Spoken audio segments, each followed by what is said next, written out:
नमस्कार। स्टॉक में आपका स्वागत है सर। आज चर्चा करते हैं एक ऐसे स्टॉक पे, स्मॉल कैप स्टॉक है सर, इसको कह सकते हैं, लेकिन इसने रिटर्न बम्पर दिया है।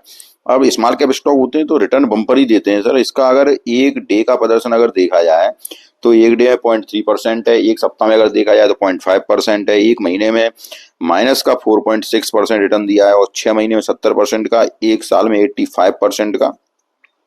अब देखिए मेन रिटर्न जो आता है वो पावर ऑफ कंपाउंडिंग देखिए सर, 2 साल में रिटर्न दिया है 497% का। ठीक है सर। उसके बाद अब ये देखिए आप 5 साल का रिटर्न देखिए तो 1788% का। सर ये रिटर्न होता है 5 साल जब हम किसी स्टॉक को होल्ड करते हैं। एक साल का देखिए, एक साल को समझ में आएगी आपको। एक साल में रिटर्न है इसका 85% और 5 साल में रिटर्न है 1788%। बम्पर रिटर्न है। स्टॉक को लेके होल्ड करना बहुत जरूरी होता है। अब स्टॉक को देखें तो लाइट्स स्टील इंडस्ट्रीज लिमिटेड नाम है इसका, या लाइट इंजीनियर वर्क्स कहते हैं सर इसको। अब अगर स्टॉक को हम देखते हैं तो स्टॉक का मार्केट कैप अगर देखा जाए तो आज हम इस पर चर्चा करेंगे कि स्टॉक के फंडामेंटल भी देखेंगे और टेक्निकल भी देखेंगे और ये देखेंगे क्या ये स्टॉक अब उतना ही रिटर्न दे सकता है। तो सारा कुछ देखेंगे। और अगर आपको वीडियो पसंद आए तो वीडियो को लाइक जरूर करना और वीडियो पूरा देखना, इससे आपको समझ में आ जाए। अगर आपके पास कंपनी है तब भी आप पूरा देखना, अगर आप लेने का मन बना रहे हैं तब भी आप पूरा देखना। उससे आपको समझ में आएगा कि इस स्टॉक को हम कितने दिनों तक होल्ड कर सकते हैं। ठीक है सर। अब इस स्टॉक को अगर देखें हम तो इस स्टॉक का जो मार्केट कैप है वो 8,849 करोड़ का मार्केट कैप है और स्मॉल कैप श्रेणी में आ रहा है। और उसके बाद इस स्टॉक का पीजी रेशियो वगैरह आप वो देखेंगे तो वो हमें स्क्रीन पर चलेंगे, जो स्क्रीन पर ज्यादा कुछ समझ में आ जाएगा कि स्टॉक में हमें क्या क्या देखना है। अब कंपनी की तरफ देखें तो ये कंपनी जो है लॉयड इंजीनियर वर्क्स लिमिटेड जो है, देखो स्टेबलाइज 1974 में और Lloyd Steel Industries a primary engaged in the design manufacturing and commissioning of heavy equipment machinery system और hydrocarbon sector oil gas steel plants. मतलब ये हाइड्रोकार्बन में, ऑयल गैस में, उसमें जो हैवी कंटेनर वगैरह जो होते हैं, हैवी जो उपकरण होते हैं वो बनाने का काम करती है। वो सब पावर प्लांट में भी काम करते हैं, न्यूक्लियर प्लांट में भी काम आते हैं, सारे कुछ में, जिसमें न्यूक्लियर प्लांट, पावर प्लांट हो गया और हैवी मशीनरी सिस्टम हो गए, हाइड्रोकार्बन सेक्टर हो गया, सारे उनके लिए हैवी इक्विपमेंट बनाती है। आपको बात समझ में आ रही होगी। मार्केट कैप अगर इसका देखें हम तो मार्केट कैप है इसका 8,854 करोड़ का मार्केट कैप है। करेंट प्राइस जो चल रही है वो 77 रुपए की चल रही है। हाई जो चल रहा है इसने 93 का हाई लगाया था और अब हाई से थोड़ा सा मान लो आप 10% के लगभग थोड़ा नीचे है, 10-12% के लगभग। स्टॉक पीई रेशियो अगर देखा जाए तो 100 का है। उसका बुक वैल्यू अगर देखी जाए तो 3.59 की है।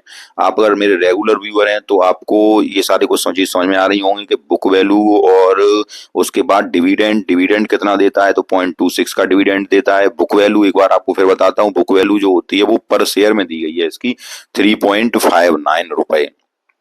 ये होती है कि कंपनी के पास कितने एसेट्स हैं, कितनी लायबिलिटीज हैं, वो सारी अगर एसेट्स वगैरह को कितना उसके पास पैसा इकट्ठा है, जैसे आपके पास कितना पैसा है, आपके पास कर्जा कितना है और सारा कुछ अगर पैसा जो है उसमें से कर्जा वगैरह हम सब कुछ निकाल दें, मान लो अपनी कंपनी हमें हटानी है तो हम सब कुछ बेच बाच के हम पे हमारे पास एसेट्स कितने हैं, उसका हम पे कर्जा कितने, वो सारे हम निकाल दें तो फिर जो शेष बच जाए तो वो पर शेयर में दिया गया है तो वो 3.59 रुपए है, मतलब 3 रुपया 59 पैसा पर शेयर है। ठीक है सर। तो ये थोड़ा सा बुक वैल्यू थोड़ी कम है इसकी। आरओसी आरओई अगर देखी जाए तो ये जबरदस्त है। आरओसी है 28.6 की और रिटर्न ऑन इक्विटी है 26.5% की, बहुत अच्छी है। फेस वैल्यू अगर देखी जाए तो 1 रुपए की फेस वैल्यू का शेयर है। पीईजी देखा जाए तो पीईजी रेशियो की अगर बात करते हैं तो ये पैग रेशियो होता है, जो कि पीई रेशियो में फोरकास्टिंग ईपीएस का, फोरकास्टिंग ग्रोथ का जब भाग देते हैं 3 साल की, तो उसमें अगर ये निकल के आता है, वो एक अनुमान ही होता है, जो अनुमान से हम देख लेते हैं कि ये 3 साल में कितना बिजनेस करेगी, 3 साल में कितना फायदा करेगी, उसका भाग दे देते हैं, तो फोरकास्टिंग ही है वो। उसमें जब निकल के आता है तो ये पीईजी रेशियो है जो कि 1.07 है। अगर 1.07 मतलब फेयर वैल्यू पे मिल रहा है, जब शेयर की पीईजी रेशियो 1 से अगर कम होता है तो शेयर अंडर वैल्यूड होता है, 1 के बराबर है, तो ये शेयर आपको फेयर वैल्यू पे मिल रहा है। उसके बाद देखिए इंडस्ट्री पी देखिए 47.6 का है। उसके बाद क्वार्टरली सेल्स अगर देखी जाए तो 19.7 की है। क्वार्टरली प्रॉफिट जो है वो 65.3 का है। डिविडेंड यील्ड 0.26% की है। डिविडेंड मतलब डिविडेंड जो आपको देता है वो 0.26% देता है। डेब्ट टू इक्विटी है इस पर, कर्जा जो है वो 1.18 का है, मतलब कर्जा बहुत कम है। ईपीएस अगर इसका देखा जाए तो 0.77 है। अर्निंग पर शेयर जो है वो आपका 0.77 है। रिजर्व देखा जाए 297 करोड़ का रिजर्व है। अब आता है पेट्रोस की स्कोर, तो पेट्रोस की स्कोर 4 और 6 के बीच जो होता है वो ये बताता है कि कंपनी यहाँ पर एवरेज कंपनी है। अगर ये पेट्रोस की स्कोर अगर 9 7 से एवब होता है, 7 और 9 के बीच में होता है, लगभग 9 तो होता है बहुत बेस्ट है, लेकिन 7 से वो तो होता है तो फिर कंपनी बहुत अच्छी मानी जाती है। लेकिन कंपनी एवरेज है, और केवल पेट्रोस की स्कोर से नहीं, उसके बाद भी देखो रिजर्व सारे कुछ हैं, उसके बाद कंपनी ठीक ठाक चल रही है। अभी तक इसके फंडामेंटल में अभी तक कोई कमी नजर नहीं आ रही है। सेल्स ग्रोथ अगर देखी जाए तो 72.4% की है। प्लेज परसेंटेज देखी जाए तो 0% की है। शेयर कोई भी प्लेज नहीं है इसके पास। सेल्स ग्रोथ 5 साल की है वो 44.9% की है।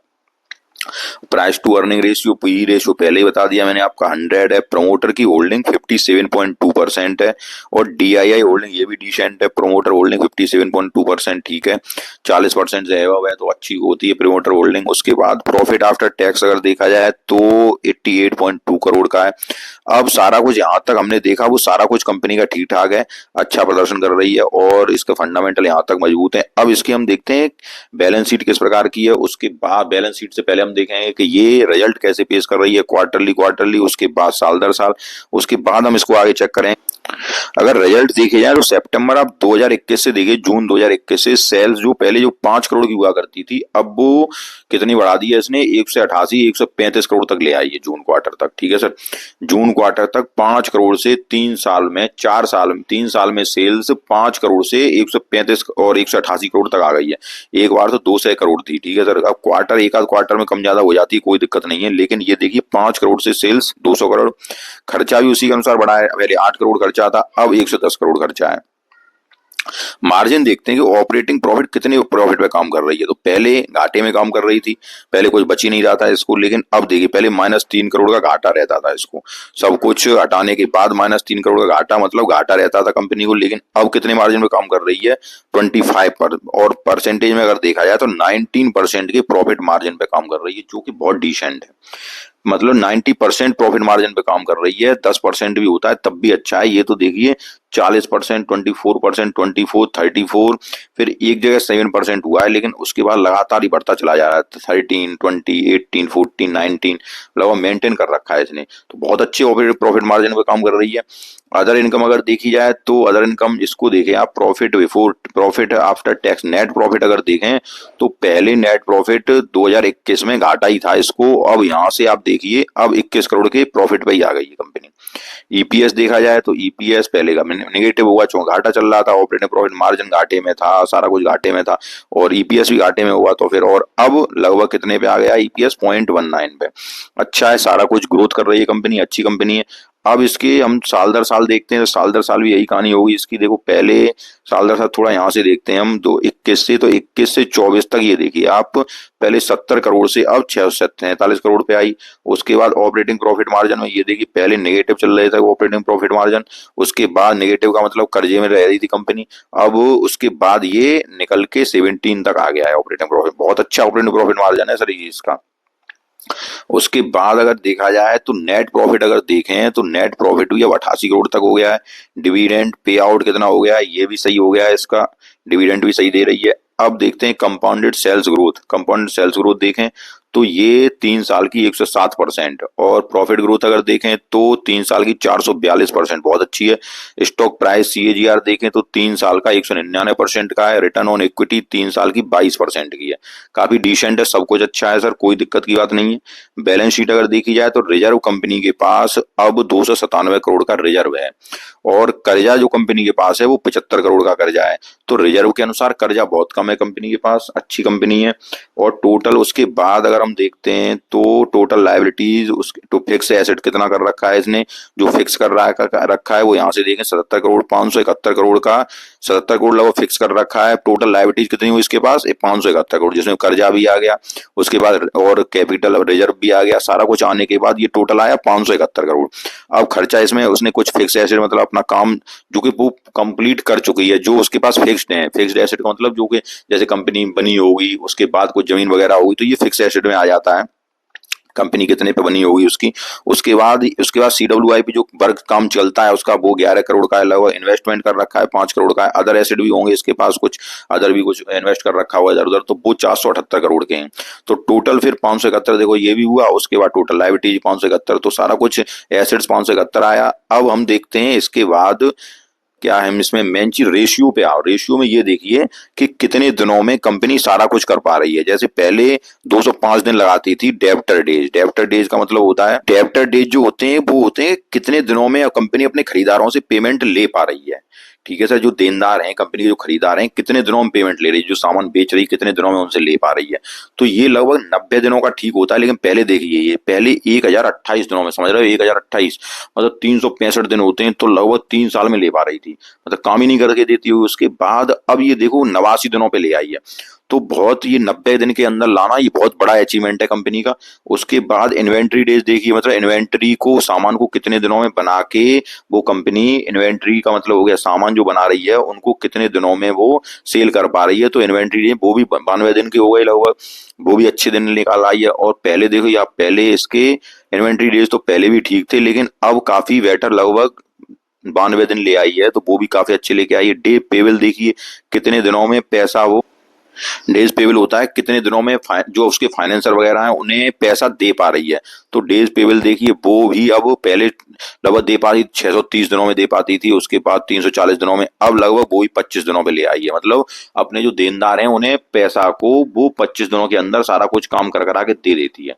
तो कैश कन्वर्जन साइकिल भी देखो अब ठीक ठाक ले आई, 156 दिनों पे ले आई, ये भी थोड़ा सा और सही आ जाएगी कंपनी का, क्योंकि कैश कन्वर्जन साइकिल और वर्किंग कैपिटल डेज ये देखिए ये 142 दिनों में ले पाए। अब इन दोनों में थोड़ा सा और सुधार अगर कंपनी कर लेती है, क्योंकि ये 90 दिन जितना कम होंगे ये वर्किंग कैपिटल डेज के और कैश कन्वर्जन साइकिल, इसका मतलब आप समझ रहे हैं, इसको बताऊं मैं, जैसे कितने दिनों में कंपनी अपना सारा कुछ सामान बना के सेल आउट करके उसको कैश में कन्वर्ट कर लेती है। जैसे उसने कुछ सामान बनाया और उसको बेच वाच के कितने दिनों में कंप्लीट कर लिया उसने, तो वो जितना कम रहे वो ज्यादा बढ़िया है। मान लो सामान को वो 3 साल में बना पा रही है तो क्या फायदा, कब वो पैसा लेगी, कब उसे प्रॉफिट होगा कंपनी को।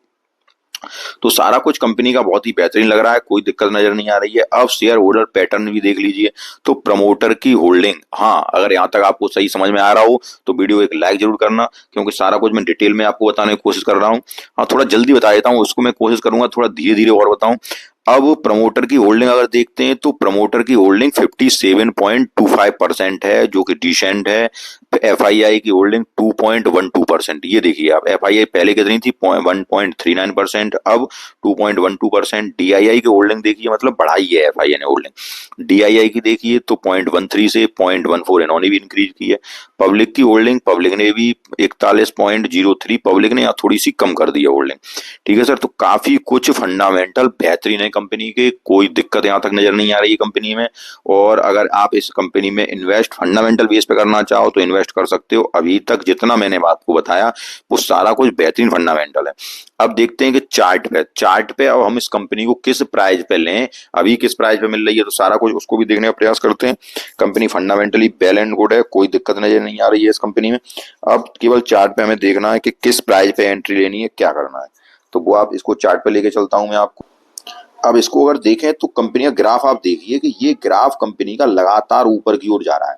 कैसे चल रहा है, पहले ऊपर गया, देखो यहाँ से इसने ब्रेकआउट किया, फिर ऊपर की ओर गया, कहाँ तक गया 57 रुपए पे गया, फिर इसने काफी दिन कंसोलिडेट किया। और ये कंसोलिडेट पीरियड था कब तक का, ये था आपका 7 अगस्त 2023 से, और लगभग कितना कंसोलिडेट पीरियड था ये देखिए आप, इसको मैं दिखाता हूँ, लगभग हाँ लगभग जो 2024 तक, मतलब 1 साल कंसोलिडेट पीरियड हुआ। उसके बाद फिर ये ऊपर निकली, कब ऊपर निकली, यहाँ पे ये देखिए, यहाँ निकलने के बाद फिर जब 56 का हाई इसने तोड़ा, फिर ये आपके गई कितने पे 92 हाई आके आई, उसके बाद फिर कंसोलिडेट कर रही है। तो ये अब कंसोलिडेट जोन में चल रही है। तो जो इन्वेस्टर हैं वो इन्वेस्टर इसका इस वाले क्वार्टर का रिजल्ट देखें। ठीक है सर, इस वाले क्वार्टर अगर आपके पास है स्टॉक, कहाँ से है, अगर आपके पास इस प्राइस से है तो आप बने रहिएगा स्टॉक में। और अगर आपने प्रॉफिट बुक कर लिया है तब भी कोई बात नहीं, अगर नहीं किया है तो आप स्टॉक में बने रहिए। स्टॉक यहाँ से शानदार नजर आ रहा है, फंडामेंटल अच्छा है, टेक्निकल अच्छा है, क्योंकि चार्ट लगातार ऊपर की ओर जा रहा है और अब ये एक प्राइस में कंसोलिडेट कर रहा है। अब अगर आपने नहीं लिया है तो नहीं लिया है, तो इसका रिजल्ट आ जाने दीजिए इस क्वार्टर का। इस क्वार्टर का रिजल्ट देखिए किस तरह का आ रहा है। अगर इस क्वार्टर का रिजल्ट बेहतरीन आता है, अच्छा आता है, तो इस कंपनी में आप निवेश करिए और ये कंपनी आपको बहुत जल्दी ब्रेकआउट देगी यहाँ से, और फिर आपको 100 के ऊपर निकलने के बाद ये कंपनी बहुत जल्दी रॉकेट हो जाएगी, क्योंकि फंडामेंटल बेहतरीन है कंपनी की, कोई दिक्कत नजर नहीं आ रही है मुझे कंपनी में। अब दूसरी बात एक आती है ट्रेडिंग पर्पज से। तो ट्रेडिंग पर्पज में मतलब दो तरह के मैंने आपको इन्वेस्टमेंट पहले ही बताई थी कि अगर आप इन्वेस्टमेंट कैसे करते हैं, ऊपर जब कहाँ पे, जब स्टॉक ब्रेकआउट देता है, जब अगर आप वहां इन्वेस्ट करते हैं तो वहां पे क्या होता है कि रिटर्न फास्ट मिलता है। लेकिन थोड़ा सा ये दिक्कत ये होती है कि वहां पे फिर आपको जब 15% कंपनी गिरे तो निकलना है। ठीक है सर, तो वहां पे भी एक तरह का इन्वेस्टमेंट हो जाता है। मान लो जब 15% ऊपर निकली कंपनी, वो हमें इन्वेस्ट करना है। अगर ट्रेडिंग करनी है तो अलग चीज है, ट्रेडिंग करनी है तो 10-15% लोग लेके कहाँ पे, जब ये ब्रेकआउट देता है वहां से निकल जाते हैं। लेकिन इन्वेस्टमेंट करना है तो क्या करेंगे, तो आप ऊपर ले लीजिए। ये यहाँ से क्या होगा कि ये ब्रेकआउट देगा, तो इस ब्रेकआउट के बाद आप इसको आप ऐड कर लीजिए। 92-93 रुपए पे आपने ऐड किया, और मान लो सपोज करो कि कंपनी पहुंच गई 92-93 से 120 रुपए, तो क्या करना है आपको, वहां 15% पे अपना एसएल लगा के चलिए। शेष पैसा अपना सुरक्षित रखिए। जहां 15% गिर जाए, जब कंपनी 15% गिर जाती है तो ये माना जाता है कि अब कंपनी वहां से कंसोलिडेट करेगी। तो जब कंपनी 15% गिर जाए अपना प्रॉफिट बुक कर ली। लेकिन अगर वो चलती रह रही है तो आप उसमें आपका इन्वेस्टमेंट लगातार होगा और काफी दिनों तक आप इन्वेस्ट रख सकते हैं। मान लो वहां से कंपनी फिर 150 पहुंच गई, 150 से फिर 200 पहुंच गई, तो कम से कम आपको ये तो नहीं रहा कि मार्केट को सर कुछ ना कुछ तो देना पड़ेगा आपको। चाहे आप ऊपर से देंगे चाहे आप नीचे से देंगे, आप सोचो कि मार्केट से हम पूरा पैसा निकाल के ले जाएं तो 10-15% तो मार्केट को आपको देना पड़ेगा। तो आपको मेरी दोनों बातें समझ में आ गई होंगी। अगर इन्वेस्टमेंट अगर आप करना चाह रहे हैं, अभी तक आपके पास है, तो आप उसको सुरक्षित रखिए, आप उसमें लगातार बने रहिए। और अगर आपने अभी तक नहीं लिया है तो आप इस क्वार्टर का वेट कर लीजिए, देखते हैं कैसा क्वार्टर आता है। उसके बाद अगर अच्छा क्वार्टर आता है आप इन्वेस्ट कर दीजिए। ट्रेडिंग पर्पज में लेना है तो ट्रेडिंग पर्पज में कहाँ लेना है, 90 के ऊपर लेना है, और वहां पे आपको फास्ट मूव दे जाएगा। मैंने आपको सारी बातें बताने की कोशिश की। अगर आपको वीडियो पसंद आए तो वीडियो को लाइक जरूर करें, चैनल को सब्सक्राइब करें। धन्यवाद।